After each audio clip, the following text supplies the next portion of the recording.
Não. O que fica a dúvida, Alan Gani, é o seguinte, é que é meio que a decisão do ministro Alexandre de Moraes é uma espécie de pode ou não pode.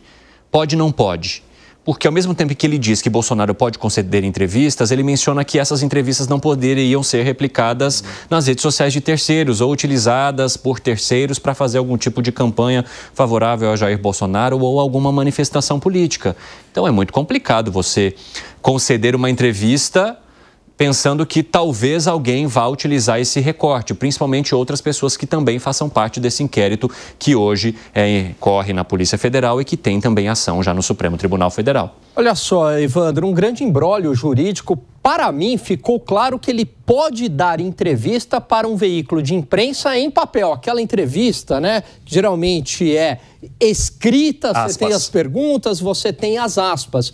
Agora, não fica claro em relação às entrevistas em audiovisual, por exemplo. Então, por exemplo, se ele der uma entrevista para uma grande rede de televisão, pode ter essa entrevista em imagem? E se essa rede de televisão fizer um recorte na sua rede social? Inviabilizou. Então, na prática, eu vejo que cerceou a sua liberdade de expressão. Dado que hoje a rede social ela tem um papel fundamental na comunicação, você anular a rede social é praticamente você anular a voz da pessoa. Então, na prática, ele está com 90% da sua liberdade de expressão cerceada, Evandro. José Maria Trindade, o ministro Alexandre de Moraes também menciona que esse descumprimento foi isolado e que, por isso, não decretaria a prisão preventiva. Mas, se houver qualquer outra situação parecida, não haverá nem necessidade de pedido de prisão de qualquer outra parte. É na hora. Como é que você avalia?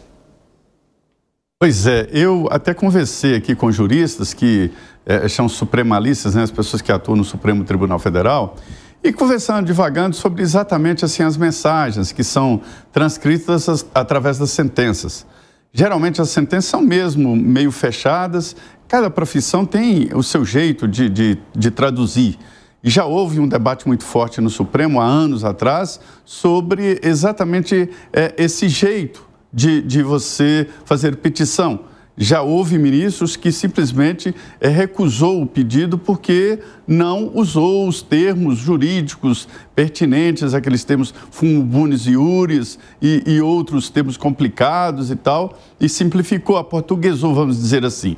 A origem disso é hermenêutica, né? O Hermes, que é um deus dos viajantes e dos ladrões, ele era encarregado de traduzir aos humanos o que os humanos deveriam pensar e o que os deuses queriam que os humanos pensassem e falassem. Então, esta é a origem da palavra hermenêutica, né? Hermenêutica jurídica, aquele deus que tinha uma asinha no pé. Dizem que em Roma, nas esquinas, tinha sempre um Hermes apontando o caminho. E era assim, ou seja, vai para onde você quiser. Então, tinha uma tradução de cada um e esta é a hermenêutica. E sempre foi assim. O que os juristas me dizem é que no processo natural, quando alguém recebe uma sentença assim, ele vai lá embaixo, ou seja, ele se isola, não dá entrevista nem nada. No caso do ex-presidente Jair Bolsonaro, uma pessoa pública e uma pessoa atuante, ele vai viver no limite. E aí que mora o problema, é esse limite, onde é que está o limite. Se fosse uma pessoa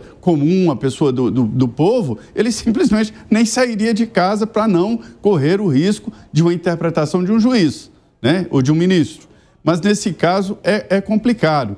E é muito difícil fazer essa limitação, porque, veja bem, da mesma forma como a Constituição garante o direito de ir e vir, garante o direito de liberdade, né?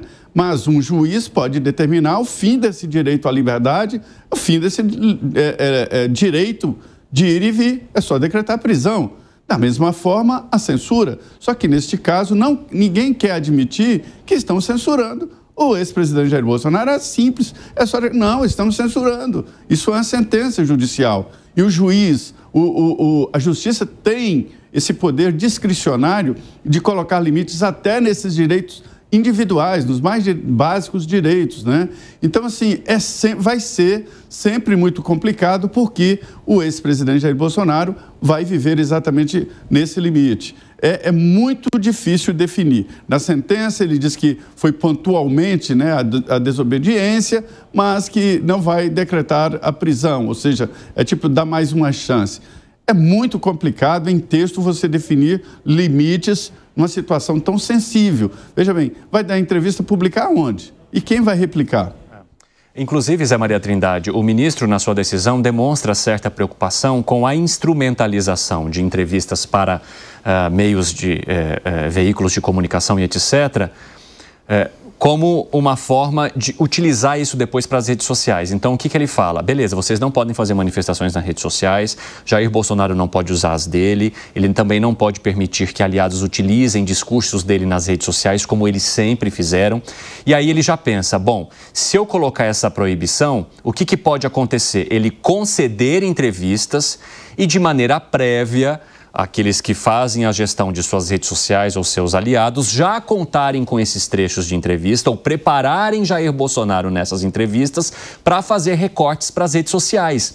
E é isso que o ministro não quer que aconteça, porque na decisão dele ele coloca: não será admitida o uso de subterfúgios para a prática de crimes com a instrumentalização de entrevistas ou discursos públicos como material pré-fabricado para depois ser postado nas redes sociais de terceiros previamente combinando ou previamente coordenados, né? Então, assim, Bolsonaro, você não pode falar na rede, então vai lá, fala na entrevista que depois a gente faz o recorte. O ministro menciona, inclusive, essa preocupação. Agora, Piperno, como é que você avalia esse tipo de decisão que contaria ou tentaria impedir algo que ainda não aconteceu, ou que o ministro chama de uma estratégia ou de instrumentalização dos veículos de comunicação?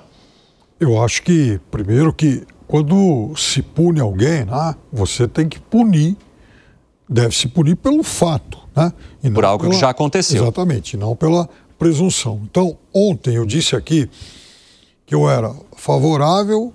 Eu entendo as cautelares que foram aplicadas, entendo que o STF e mais ainda a PGR enxergou lá os motivos para isso, porém, eu imaginava que o presidente não fosse receber qualquer outro tipo de punição agora, como, por exemplo, a prisão preventiva. Por quê? Porque as cautelares, elas deixaram uma série de dúvidas sobre quais são os limites que o presidente teria, aos quais o presidente teria que se enquadrar, especialmente na sua comunicação. Então, eu ainda não consegui elucidar totalmente essas dúvidas. Veja, ele pode dar uma entrevista, mas como isso seria então divulgado? Eu não sei.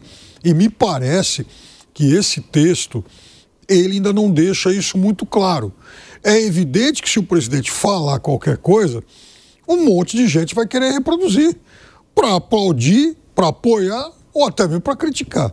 Então, eu acho que essas cautelares elas têm que ser mais claras, senão praticamente dia sim ou também vai alguém bater lá e falar, bom, e aí? Posso? Pode, ou então, ocorreu algum tipo de infração ou não? E aí, ele está sujeito a receber aí uma punição como a prisão preventiva ou não? Então, eu acho que esse critério, essas linhas mais tênues, elas têm que ser devidamente esclarecidas. Bruno Musa, você acha que essa situação, ou a maneira como o ministro coloca a sua decisão e as definições que ele traz nesse documento deixam uma linha muito tênue entre o que pode ou não pode ser feito, até onde Jair Bolsonaro pode caminhar, ou seja, não traz de fato algo concreto que possa ser seguido para além da permanência em casa, porque beleza, que ele tem que ficar em casa das 7 da noite às 7 da manhã, isso aí está muito claro, obviamente que ele não poderia descumprir. Agora, em termos de informação, é algo muito subjetivo, né? 100%. A exceção do que o Piperno falou, que ele entende as cautelares, a exceção disso que eu particularmente não entendo, eu concordo 100% com o que ele falou. Há uma completa subjetividade em tudo. A exceção do que você falou das horas. Das 7 às 7, é claro, isso é para todo mundo. Agora, não pode ir a uma embaixada. E se ele for numa padaria ao lado da embaixada, ele pode? Qual é a distância que não pode ir de uma embaixada a outra? E se eu quero arrumar meu carro e o mecânico é ao lado de uma embaixada? Estou conjecturando uma série de coisas que pode acontecer aqui. Ou seja, as coisas não são claras, não são objetivas. Ele teria que mandar alguém buscar o pão para ele teria que mandar alguém levar o carro dele na oficina. Pois é, mas qual é a distância? Ah, a distância não pode 1,5 km, 1,4 km pode, 1,600 não. Então veja que tudo isso, estou fazendo aqui coisas, jogando no extremo, mas são coisas que, ao levar para o campo jurídico em um tema tão sério, mostra a fragilidade dessa decisão e o campo de instabilidade que acaba dissipando por todo o ambiente do Brasil.